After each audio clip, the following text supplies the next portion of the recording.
শঙ্খ বাজানোর কিছু পদ্ধতি আছে। তো এই হচ্ছে আমার শঙ্খ, বা ইংলিশে যেটাকে কৌঞ্চে শিল্ড বলে।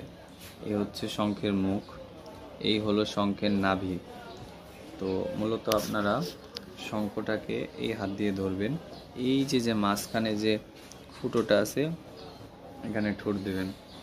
এই যে কোনো কিছু করবেন না, এভাবে দিলে শঙ্খ বাজবে না, এইভাবে ভাইব্রেট করতে হবে নিজের ঠোঁটটাকে, তাহলেই শঙ্খ বাজবে। এই দেখো,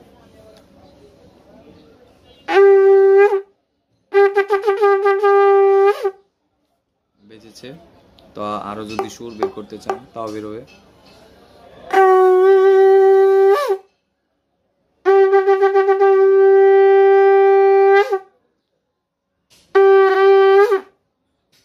এইভাবে শঙ্খ বাজবে। আর ভিডিওটি ভালো লাগলে লাইক এবং